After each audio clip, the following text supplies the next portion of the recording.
Hello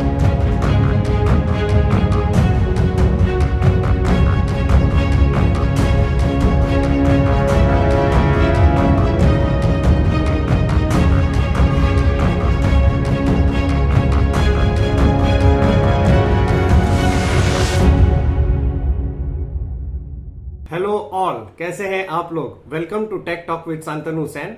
मैं विशाल अग्रवाल आप सभी का स्वागत करता हूं आज के इस नए एपिसोड में। ये बीता हफ्ता इस साल का सबसे शॉर्टेस्ट वीक रहा, जहां सिर्फ 3 दिनों की ट्रेडिंग हुई। सोमवार को श्री राम जी की मूर्ति की अयोध्या में प्राण प्रतिष्ठा हेतु छुट्टी दी गई थी।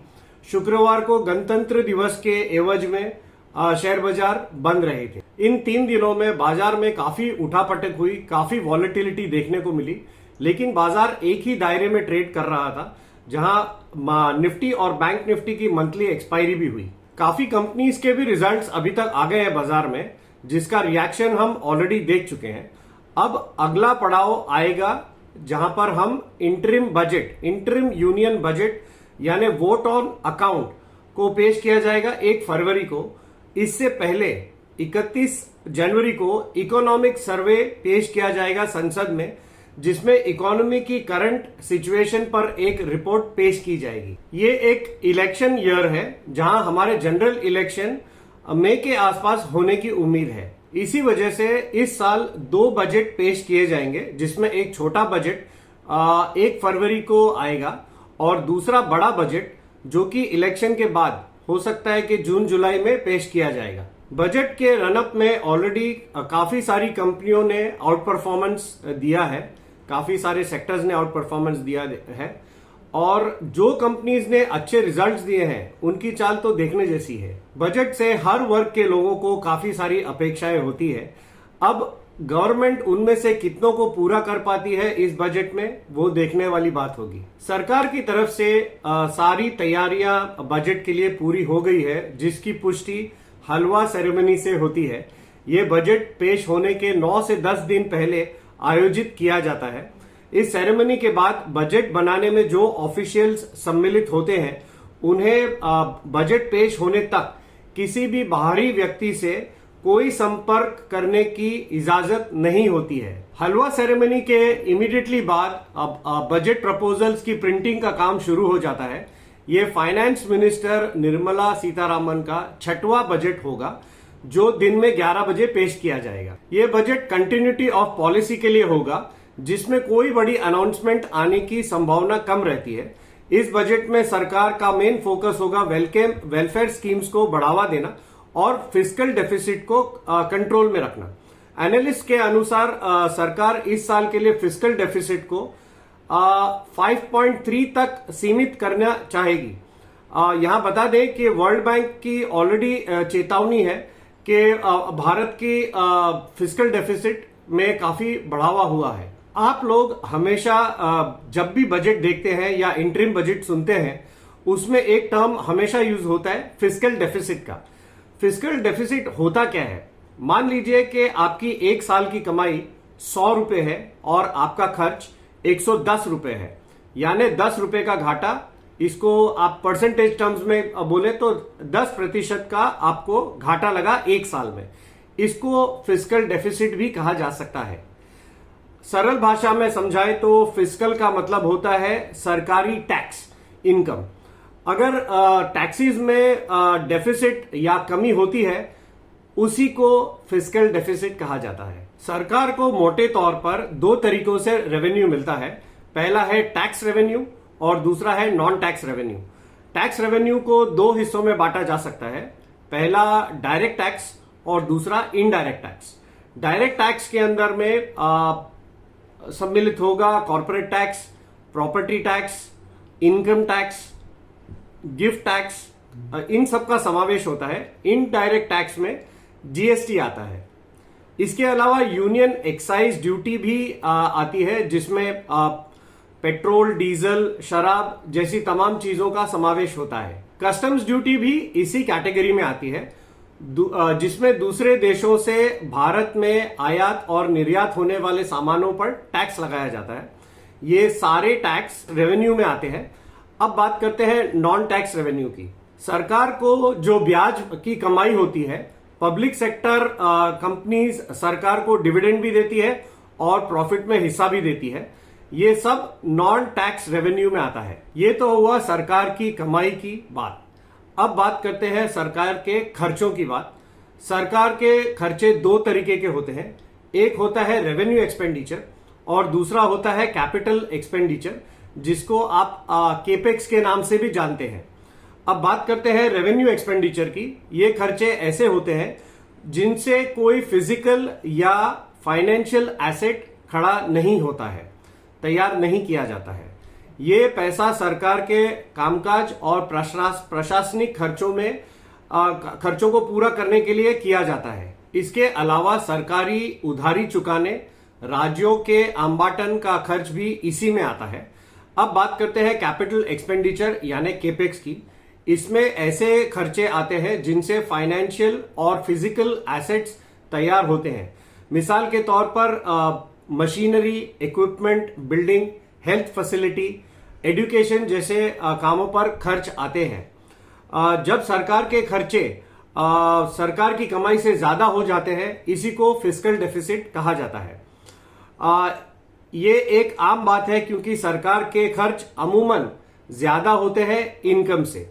अब इससे आप जीडीपी की फीसदी और एब्सोल्यूट टर्म्स दोनों में समझ सकते हैं। बजट में सरकार इसका पूरा अनुमान साल भर के लिए देती है। जैसे 2023-24 में फिस्कल डेफिसिट जीडीपी के सामने 5.9% रहने का अनुमान लगाया गया था। अब सरकार 2025-26 यानी अगले साल के लिए फिस्कल डेफिसिट को 4.5% तक सीमित रखना चाहती है। अब ये तो था कि फिस्कल डेफिसिट होता क्या है और इसका सरकार आकलन कैसे करती है।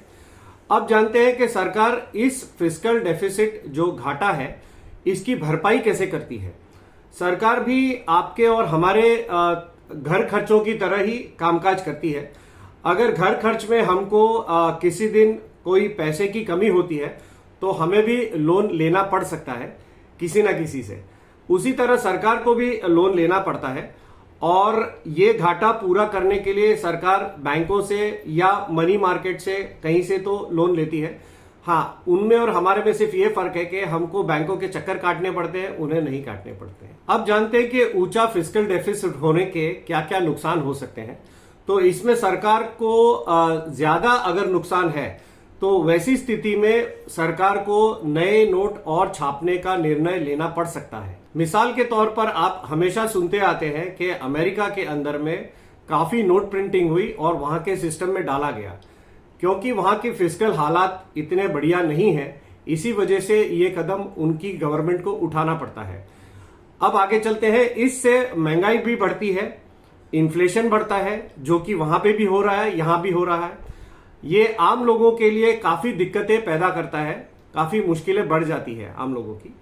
सरकार जितना ज्यादा लोन लेती है उससे उसकी ब्याज की जो मार है वो भी ज्यादा बढ़ती है, जिससे रेवेन्यू एक्सपेंडिचर पर काफी प्रेशर पड़ता है।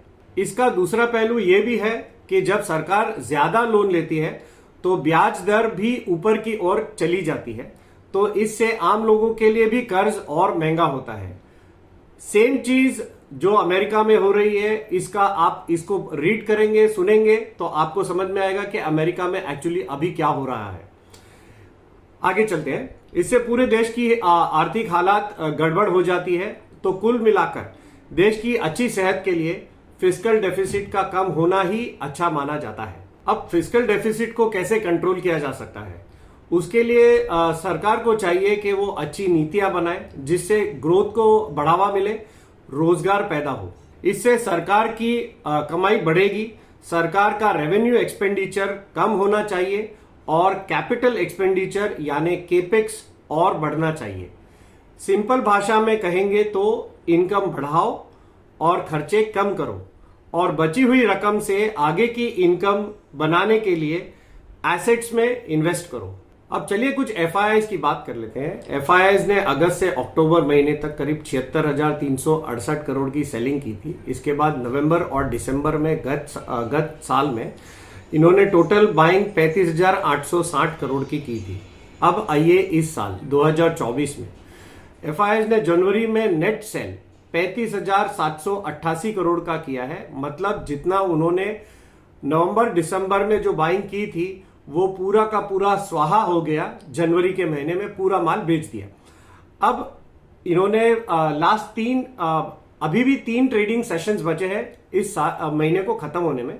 इन्होंने गत सप्ताह के 3 ट्रेडिंग सेशन में ऑलरेडी 12,000 करोड़ का माल बेच दिया है। वैसे गत वर्ष भी इन्होंने जनवरी में करीब 41,000 करोड़ और फरवरी में 11,000 करोड़ की नेट सेलिंग की थी।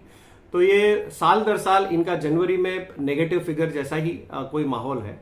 अब सवाल यह है कि ये सेलिंग क्यों कर रहे हैं। एक रूमर है कि चाइना में वहां की सरकार की तरफ से काफी मशक्कत की जा रही है वहां की इकोनॉमी को रिवाइव करने के लिए। वहां के स्टॉक मार्केट्स ने कुछ सालों में काफी अंडर परफॉर्मेंस दिया है, तो वहां के स्टॉक वैल्यूएशंस काफी अट्रैक्टिव लगने लगे हैं एफआईआई को। दूसरी ओर भारत के बाजार फ्यूचर आउटलुक काफी प्रॉमिसिंग होने की वजह से वैल्यूएशंस काफी महंगे हो गए हैं यहां पर। तो इसीलिए एफआईआई अब महंगे मार्केट से कुछ पैसा निकालकर सस्ते मार्केट्स में लगा रहे हैं। ऐसी अफवाहें जोरों से मार्केट में घूम रही है। दूसरी ओर एचडीएफसी बैंक के भाव गिरने की वजह भी एफआईआई की जोरों से सेलिंग हुई है इस स्टॉक में। एचडीएफसी बैंक में एफआईआई का स्टेक करीब 52% तक का है। बैंक का शेयर इस एक महीने में करीब 15 से 16% तक लुढ़क गया है। यहां बता दें कि अभी एचडीएफसी बैंक का वैल्यूएशन करीब 10 से 11 लाख करोड़ के आसपास है, लेकिन ये काफी समय के बाद हुआ है जब आईसीआईसीआई बैंक का वैल्यूएशन एचडीएफसी बैंक के वैल्यूएशन से ऊपर चला गया है। सेबी ने गत सप्ताह में एलआईसी को एचडीएफसी बैंक में 9.99% तक स्टेक बढ़ाने के लिए परमिशन दे दी है। ये मार्केट बंद होने के बाद डायरेक्टिव आया था। एलआईसी के पास अभी करीब 5.13% स्टेक है, जिसकी कीमत रफली 50,000 करोड़ रुपया आकी जा रही है। तो अगर एलआईसी 9.99% तक जाता है तो इस स्टॉक में एलआईसी एडिशनल करीब 40 से 45,000 करोड़ रुपया डाल सकता है। अब ये इंटरेस्टिंग होने वाला है कि एलआईसी की बाइंग से इस स्टॉक को सपोर्ट मिलता है और ऊपर बढ़ता है, या एफआईआई इसमें और ट्रिगर दबा के इस स्टॉक का प्रभाव नीचे की ओर ले जाते हैं। तो चलिए अब कुछ निफ्टी की बातें कर लेते हैं। निफ्टी 109 पॉइंट घटकर 21,352 पर बंद हुआ है। वहीं बैंक निफ्टी 44,866 यानी 847 पॉइंट के घाटे के साथ बंद हुआ है। सेंसेक्स भी करीब 70,700 पर यानी 486 पॉइंट घटकर बंद हुआ है। अब कुछ बढ़ने वाले इंडेक्स की बात कर लेते हैं, जिसमें निफ्टी फार्मा और निफ्टी मेटल ये करीब 1.15% बढ़कर हरे निशान में बंद हुए हैं। वहीं घटने वाले इंडेक्स के अंदर में जैसे गत सप्ताह में निफ्टी फाइनेंस पिछले 2 सप्ताह में करीब 5% घटने के बाद फिर से इस गत सप्ताह में 1.11% घट गया है। बैंक निफ्टी भी 2 हफ्तों में 4.5% घटा था, जो गत सप्ताह में फिर से करीब 1.85% और घटा है। निफ्टी भी 1.47% घटकर बंद हुआ था गत सप्ताह के पहले वाले सप्ताह में। इस सप्ताह फिर से 0.5% तक की और घाटा लगा है। तो इस हिसाब से निफ्टी भी करीब करीब 2% घट गया है 2 हफ्तों में। तो अब बात कर लेते हैं कुछ बढ़ने वाले शेयरों की इस सप्ताह में। ज्यादा करके सरकारी कंपनियां हैं, जिसमें राइट्स लिमिटेड 32%, 31.94% बढ़ा है स्पेसिफिकली। एनबीसीसी ये भी करीब करीब 31.61% की छलांग लगाकर बंद हुआ है। फिर Borosil renewable, sterling and wills, HFCL, RVNL, NMDC steel, Ircon international, IDBI bank, हुडको, आईआरएफसी, रेन इंडस्ट्रीज, एनएचपीसी, ये सारे के सारे शेयर करीब करीब 17 से 27% की उछाल के साथ बंद हुए हैं। अब कुछ घटने वाले शेयरों की बात कर लेते हैं, जिसमें जी एंटरटेनमेंट का नाम है, जहां पे गत सप्ताह में जो मंगलवार का ट्रेडिंग सेशन था उसमें एक ही दिन में ये करीब करीब 32% तक गिर गया था। पूरे हफ्ते में ये करीब 34% की गिरावट के साथ बंद हुआ है। फिर आता है Oberoi realty, angel one, Tanla platforms, Laurus labs, Sharda Cropchem, Tejas networks, prism Johnson साइंट लिमिटेड, वेल्सपन लिविंग और टाटा एलेक्सी, ये सारे के सारे शेयर करीब करीब 7 से 13% तक की गिरावट के साथ बंद हुए हैं। चलिए अब अगले हफ्ते की बात कर लेते हैं जो 29 जनवरी से 2 फरवरी तक का है। सबसे पहले तो आने वाला सप्ताह बहुत ही इंपॉर्टेंट होने वाला है क्योंकि इसमें इकोनॉमिक सर्वे और बजट दोनों ही पेश होने वाले हैं संसद में। गत शुक्रवार को छुट्टी होने की वजह से आखिरी कारोबारी दिन गुरुवार का था। उसी दिन जनवरी महीने के वायदा कारोबार का आखिरी दिन भी था। बाजार काफी नर्वस ट्रेड कर रहे थे आखिरी दिन पर। ऊपरी स्तरों पर शुरुआती सत्र में गिरावट देखी गई, लेकिन आखिरी आधे घंटे में जोरों से पुलबैक भी आ गया। दिन भर बहुत वॉलेटिलिटी देखने को मिली। तो अभी के लिए ये कह सकते हैं कि निचले स्तरों से बाजार संभलकर बंद हुआ है। 21,454 पर निफ्टी ओपन हुआ था। 21,459 का हाई लगाने के बाद बाजार वहां से गिरना शुरू हो गए और 21,247 का लो लगा दिया। क्लोजिंग में रिकवरी होने से निफ्टी करीब 21,352 पर बंद हुआ, यानी 101 अंकों के गिरावट के बाद। बैंक निफ्टी भी करीब 44,866 पर यानी 216 अंक और सेंसेक्स 70,700 पर यानी 359 अंकों की गिरावट के साथ बंद हुए। रिकवरी में रिलायंस इंडस्ट्रीज, बजाज ऑटो, आईसीआईसीआई बैंक, एनटीपीसी, अडानी पोर्ट्स ने सहारा दिया। वहीं गिरावट के लिए एचडीएफसी बैंक, आईटीसी, भारती एयरटेल, टेक महिंद्रा और एक्सिस बैंक जिम्मेदार रहे। बजाज ऑटो भी 5.25% की तेजी के साथ बंद हुआ। इसमें रिजल्ट्स का इंपैक्ट था। टेक महिंद्रा 5.89% तक लुढ़क गया। इसमें रिजल्ट्स का इंपैक्ट देखा गया। एसीसी वायदा कारोबार में एकदम से छलांग लगाते हुए 10.1% बढ़ गया रिजल्ट्स के इंपैक्ट की वजह से। वहीं गुजरात अंबुजा सीमेंट इसमें 6.2% की बढ़त देखी गई। इसका रिजल्ट्स अगले हफ्ते में है। सरकारी कंपनीज में फिर से बाइंग आ रही है लोअर एंड पर, जिसकी वजह से मिड कैप गेनर्स में ज्यादा करके इन्हीं कंपनीज का नामों का शुमार है। रेलटेल रिजल्ट्स उतने अच्छे तो नहीं थे, लेकिन नए ऑर्डर आने की वजह इनफ्लो आने की वजह से गुरुवार के सेशन में जोरदार तेजी के साथ ये स्टॉक बंद हुआ है। अडानी हिंडनबर्ग मामले को 1 साल पूरा हो गया है। जब यह रिपोर्ट आई थी तो अडानी ग्रुप के शेयरों में एक सुनामी आ गया था, लेकिन अब 1 साल बाद इस ग्रुप के बहुत सारे स्टॉक्स में बहुत अच्छी रिकवरी देखने को मिली है।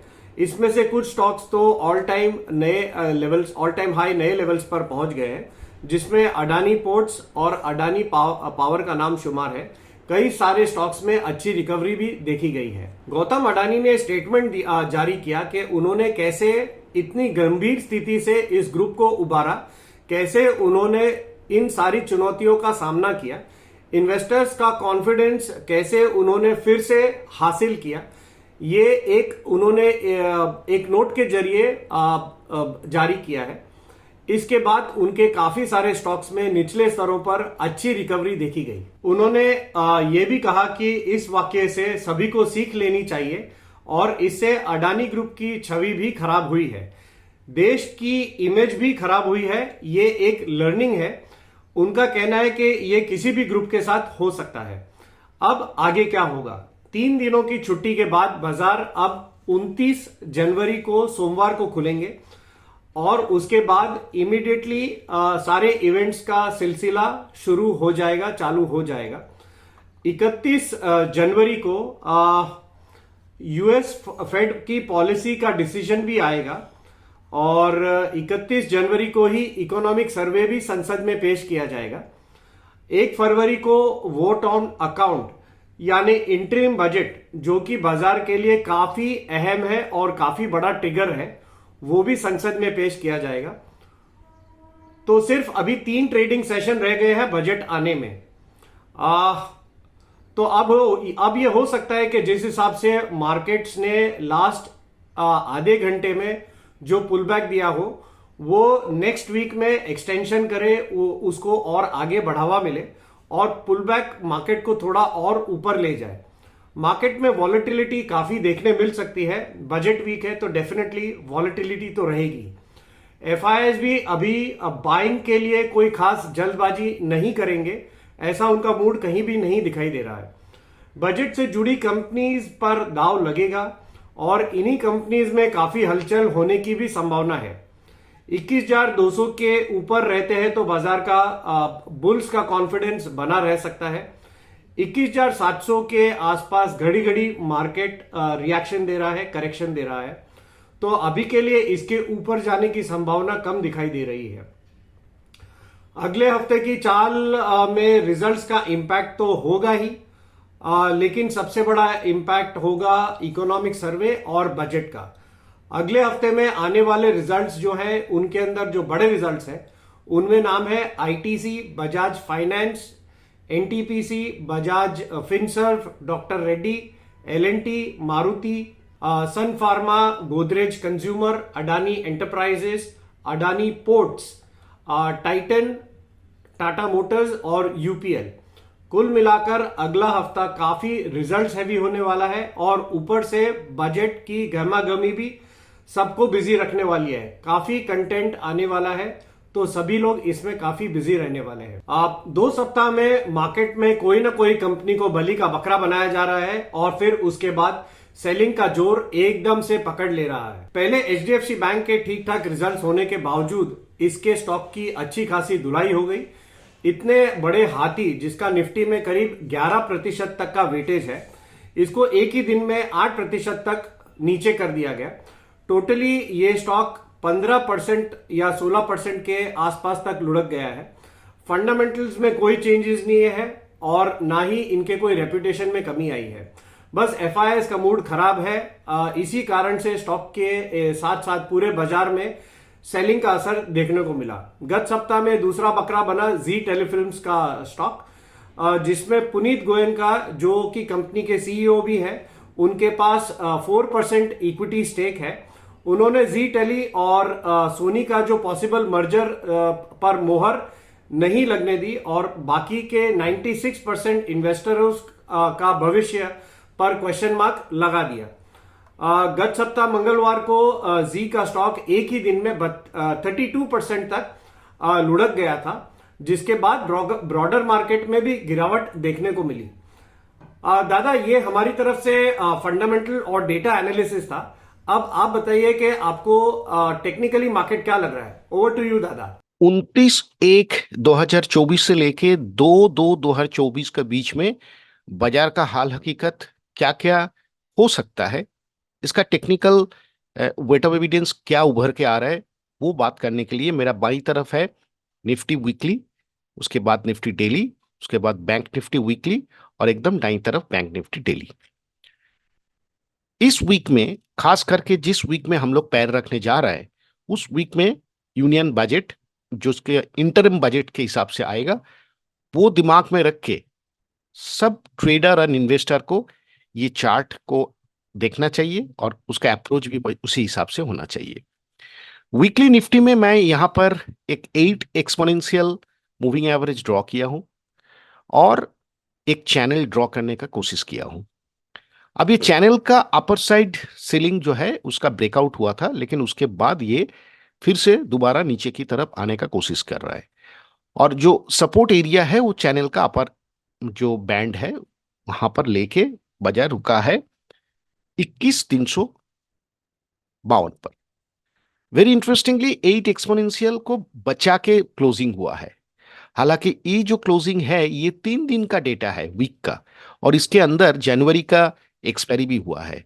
अब नेक्स्ट वीक जब सोमवार से बाजार शुरू होगा, जनवरी मंथ का डेटा इसमें आएगा और बजट का साइकोलॉजी भी आएगा।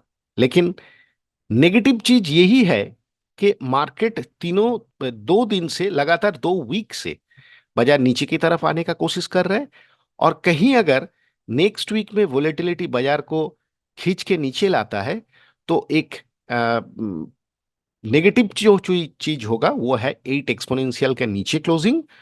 और एक चीज जो होगा जो कि मेरे हिसाब से पॉजिटिव है, उसके बाद हम लोग देखेंगे, जो कि एक पैटर्न ब्रेकआउट के बाद जब पैटर्न को रिविजिट करता है, उस टाइम देखना चाहिए कि पैटर्न वहां से फिर से रिवर्सल हो रहा है कि नहीं हो रहा है। तो उसके लिए हम लोग को एक वीक वेट करना पड़ेगा। But as per the chart is concern and last closing is concern, this is not a good sign as per the weekly chart is concern. But एक पॉज लेके बाजार खड़ा हुआ है। अब ये पॉज किस हद तक नीचे लाएगा, वो ही लेवल्स आप लोग को चुनना पड़ेगा। उसके लिए मैं इन डिटेल्स लास्ट वीक में बात किया हूं, और इस वीक में सपोर्ट रेजिस्टेंस भी हम बात करके देखेंगे।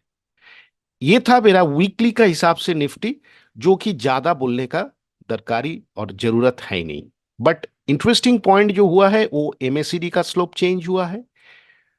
आरएसआई एंड स्टोकैस्टिक्स ओवरबॉट जोन से वीक टू वीक के हिसाब से देखा जाए एक डाउनवर्ड मोमेंटम का इंडिकेशन दे रहा है। दैट मीन्स और नया लो बाजार के लिए अच्छा नहीं होगा। अब चलिए हम लोग का डेली चार्ट का क्या हालत है। डेली चार्ट कंसेक्यूटिव 3 क्लोजिंग होने के बाद बाजार का जो लोएस्ट लो तोड़ा था, दैट मीन्स 21,285, उसके बाद बाजार के अंदर 100 से 150 पॉइंट का ऑलरेडी सेल ऑफ आ चुका है, और बाजार बंद होकर रखा है 13 डीएमए के नीचे ही, जो कि एक अच्छा सिनेरियो नहीं है। और अगर बजट का पहले यही सिनेरियो रहा, दैट मीन्स 13 डीएमए का नीचे रहा, तो होपफुली मार्केट का जो पार्टिसिपेंट है और जो सप्लाई साइड है, they are the stronger hand हो जाएगा। और वो उनका सोच विचार यही रहेगा कि बाजार बजट से कोई अच्छा उम्मीद तो नहीं कर रहा है। अब उसके बाद बाजार का हाल हकीकत क्या होगा आफ्टर बजट, जरूर हम लोग बात करेंगे। But as per the daily chart is concern, यहां पर कोई पॉजिटिव क्लोजिंग तो नहीं है। हो सकता है कहीं अगर 13 डीएमए के ऊपर लगातार सोमवार, मंगलवार और बुधवार तीनों क्लोजिंग देता है, तब हम लोग ये बोल सकते हैं कि बाजार के अंदर एक फिर से पॉजिटिविटी उभर के आ सकता है आफ्टर बजट। तो that's why very interesting week में हम लोग पैर रखने जा रहा है।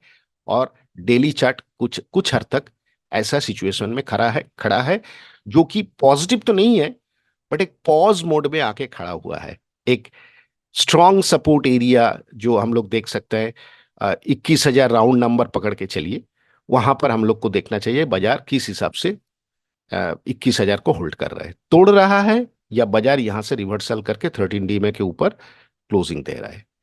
उसके लिए हम लोग को वेट करना पड़ेगा। अब चलिए बैंक निफ्टी। जैसे कि निफ्टी अपर बैंड को हिट किया है, करके ऊपर गया है, ये चैनल बैंक निफ्टी के अंदर लोअर बैंड हिट करने का जगह में आ गया, और ये 23% के आके खड़ा हुआ है। काफी इंटरेस्टिंग जगह है।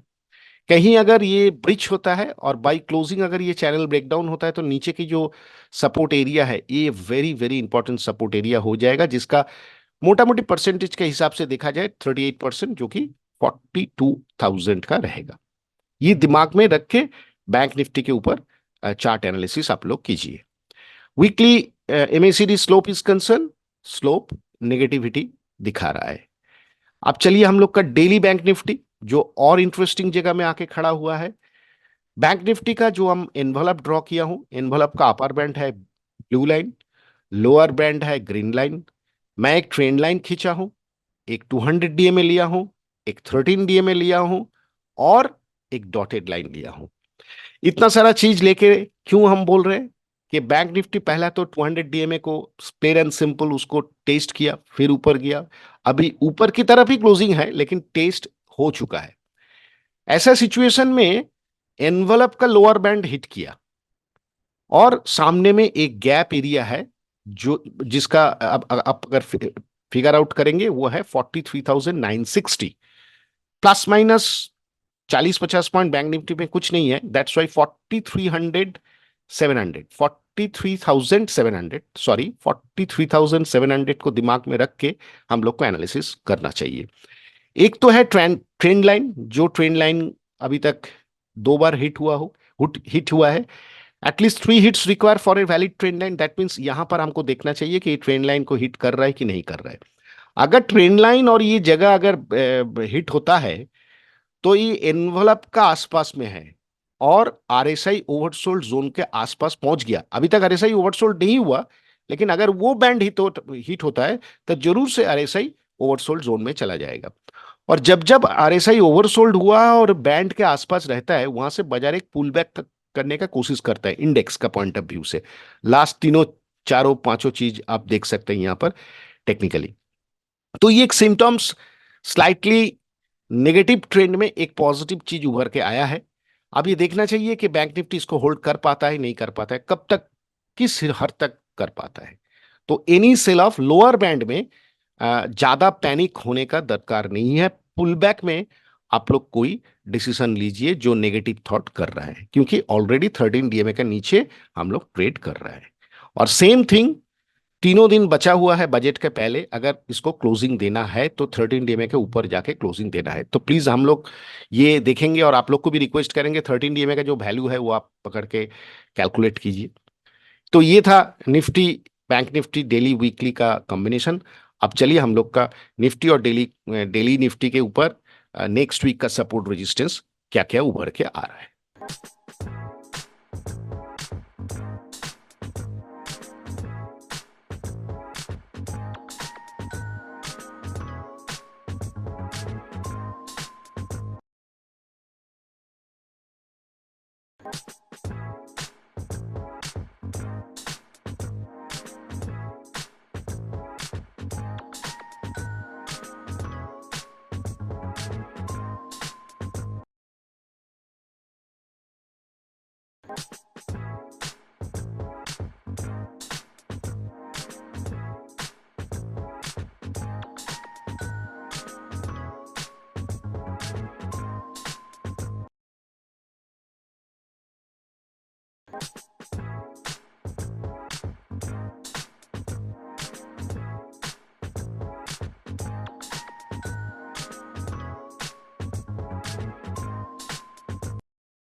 निफ्टी और बैंक निफ्टी के लेवल्स बताने के लिए थैंक यू दादा। अब अपने नेक्स्ट सेगमेंट में चलते हैं, जहां पर आप हमारे व्यूअर्स द्वारा पूछे गए सवालों के जानकारी में स्टॉक्स के बारे में जानकारी देते हैं। तो उसके बारे में बताएं दादा। आज जो तीनों स्टॉक के ऊपर हम लोग बात करेंगे, ये काफी इंटरेस्टिंग तीनों स्टॉक है, बट ये टेक्निकल विश्लेषण है, ये कोई एनालिसिस है, ये कोई रिकमेंडेशन नहीं है। फिर से बोल रहा हूं, इसमें आप लोग बाई और सेल का कोई डिसीजन मत लीजिए। मेरा एक इनपुट है, आप इसके ऊपर अपना एनालिसिस कीजिए, इसका फंडामेंटल एनालिसिस कीजिए। उसके बाद अगर कोई डिसीजन लेना चाहते हैं तो आप kindly SEBI certified financial adviser से सलाह लेके काम कर सकते हैं या कोई डिसीजन ले सकते हैं। पहला स्टॉक है तिलकनगर इंडस्ट्री, जो कि टीआई के हिसाब से हम लोग जानते हैं। सेकंड है एस्टेक लाइफ साइंस एंड उसके बाद AU small bank, small finance. तो पहले तिलकनगर से शुरू करते हैं। ये एक ट्रेंड लाइन है, ये एक trend line semi long trend line है। अगर देखा जाए जो ये एक पैराबोलिक राइज हुआ था, उसके बाद प्राइस एक्शन रिएक्ट कर रहा है। एक लोअर टॉप लोअर बॉटम होने का उम्मीद के हिसाब से आप देख सकते हैं। तो दैट्स वाई काफी इंटरेस्टिंग जगह में हम लोग रुक के रखे हैं। ये प्राइस एक्शन लगातार 1 2 3 4 5 5 वीक ट्राई किया है इस जगह को तोड़ने के लिए। ये जगह जो है ये बाई क्लोजिंग 230, और अगर क्लोजिंग बेसिस में ये तोड़ता है तो नेक्स्ट जो प्रीवियस जो टॉप है ये काफी अच्छा सपोर्ट एरिया होगा। क्यों होगा सपोर्ट एरिया, होल्ड करेगा कि नहीं करेगा वो तो वक्त ही बताएगा। एक्चुअली दिस इज 13 एंड 26 का वैल्यूएशन जोन, और एक सेमी लॉन्ग ट्रेंड लाइन के हिसाब से भी जा रहा है। इसके नीचे क्लोजिंग इस स्टॉक को जिस हिसाब से राइज हुआ है आप लोग देख सकते हैं, थोड़ा सा प्रॉब्लमेटिक कर सकता है। दैट्स वाई काफी इंटरेस्टिंग जगह में आके ये स्टॉक रुका है। दैट्स वाई मैंने ये स्टॉक के ऊपर वॉच लिस्ट में रखूंगा, क्योंकि टिपिकल कैश स्टॉक है। MACD is concern down trend, momentum indicator like stochastics and RSI also indication दे रहा है नेगेटिव ट्रेंड का। क्या ये स्टॉक यहां से उभर के जा सकता है? तब इस स्टॉक को अगर मिनिमम ट्रेंड रिवर्सल करना है तो ये जो कैंडलस्टिक्स का जो हाईएस्ट पॉइंट है 264 264 के ऊपर इसका क्लोजिंग चाहिए, चाहिए ही चाहिए फॉर अ रिवर्सल। तो काफी इंटरेस्टिंग। ऊपर में समझ लीजिए राउंड नंबर करेंगे तो 270, नीचे में 230। आप किस किस हिसाब से क्लोजिंग देता है उसके बाद स्टॉक मोमेंटम उसी दिशा में चेंजेस आ सकता है। एस्टेक लाइफ साइंस, यहां पर कोई देखने का कोई चीज ही नहीं है, कंप्लीट डाउन ट्रेंड। और ये ट्रेंड जो है ये एक ऐसा जगह में आके रुका है कि very very vital and crucial support area देखा जाए तो रफली अराउंड ये जो ट्रेंड लाइन का वैल्यू है 970 टू 900, ये जोन को वॉच करना चाहिए। क्योंकि ये जो फॉल जो हो रहा है ये फॉल हो रहा है कम से कम 2300 से आसपास से, ये काउंटर कंटिन्यूअसली सेलिंग प्रेशर में आ रहा है। क्या ये फॉल यहां पर रुकेगा? अब हम लोग ये आर्गुमेंट कर सकते हैं क्यों रुकेगा। ये एक हिस्टोरिकली ये लेवल से बार बार ये सपोर्ट लेके घुमा है, कितना बार यहां पर प्राइस रुका था। तो दैट्स वाई मैं इस स्टॉक के अंदर एक नजर रखूंगा क्या प्राइस एक्शन का प्राइस बिहेवियर यहां पर हो रहा है। तो अगेंस्ट द ट्रेंड पूरा बाजार जहां पर ऊपर चल रहा था उस टाइम ये स्टॉक 2023 पूरा 2024 में भी शुरुआत में डाउन ट्रेंड है। क्यों देखेंगे, वीकली आरएसआई ऐसा जगह में आके रुका है, यहां पर प्राइस बिहेवियर अगर कोई चेंजेस होता है तो एक वैल्यूएशन के हिसाब से इस स्टॉक टेक्निकली रिवर्स करने का जगह में आ चुका है। अगर यहां से फिजल आउट होता है तो स्टॉक का फॉल कुछ हद तक और नीचे जो कि 700 के एरिया है, ये काफी वाइटल एरिया है क्योंकि यही प्रीवियस टॉप था। तो वो रिविजिट हो सकता है, जिसको कि हम लोग बोल सकते हैं change of polarity of principle. That means जो एरिया पहले रेजिस्टेंस था उसको क्रॉस करने के बाद अब वो एरिया बिकम अ सपोर्ट। तो दैट्स वाई इस स्टॉक के अंदर मैं नजर रखूंगा। Final stock AU Small Finance. ये भी एक ट्रेडिंग बैंड के अंदर उसके बाद थोड़ा ऊपर गया फिर नीचे आया, बट कभी भी 1326 का क्रॉस डाउन नहीं हुआ था, रिवर्सल भी आया था। तो यहां पर एक ट्रेंड लाइन खींच के मैंने रखा हूं और ये जो वाइटल सपोर्ट एरिया है, दोनों जो सैडो है, यहां पर भी ये सैडो और ये कम से कम इक्वल पॉइंट है, और ये जगह जो है ये एक प्रीवियस स्टॉप के हिसाब से काम आ सकता है। तो around 690 become a very strong support area और एक ट्रेंड लाइन भी है। उसके बाद नेक्स्ट सपोर्ट आता है 630। तो प्राइस जिस हिसाब से एक सपोर्ट एरिया के अंदर आ रहा है, आप बाजार का सेंटिमेंट और फाइनेंशियल इंस्ट्रूमेंट के हिसाब से ये स्टॉक के ऊपर एक नजर रखने के लिए हम रिक्वेस्ट आप लोग को कर सकते हैं कि स्टॉक का बिहेवियर चेंज हो रहा है कि नहीं हो रहा है। ये देखिए, technical indicator and oscillator is concern, there is nothing positive, सभी चीज नेगेटिव ट्रेंड में ही है। तो पॉजिटिव साइड है, सपोर्ट की एरिया का आसपास है, रुकेगा कि नहीं रुकेगा ये तो टाइम बताएगा, वो प्राइस बिहेवियर आप लोग को वॉच करना पड़ेगा। And indicator and oscillator is concern absolutely down trend, जो कि नेगेटिव सिनेरियो है। तो ये था मेरे तरफ से तीनों स्टॉक के ऊपर वॉच लिस्ट, और ये वॉच लिस्ट मैं नेक्स्ट 3 वीक तक ही देखूंगा कि इस स्टॉक के अंदर क्या प्राइस एक्शन चेंजेस हो रहा है कि नहीं हो रहा है, क्योंकि इवेंट जो आ रहा है अभी सामने में वो काफी इंपॉर्टेंट इवेंट होने के लिए आ रहा है। एक तो बजट, उसके बाद इलेक्शन माहौल। ये था मेरा आज का तीनों स्टॉक का विश्लेषण। मैं लास्ट में दोबारा फिर से बोल देता हूं कि ये कोई बाई का रिकमेंडेशन नहीं है, ना तो सेल का रिकमेंडेशन। चलिए हम लोग का नेक्स्ट सेगमेंट में।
ब्रेकआउट स्टॉक्स की जानकारी देने के लिए थैंक यू दादा। अपने लास्ट सेगमेंट में चलते हैं जहां पर हम हमारा डिस्क्लेमर रन करते हैं।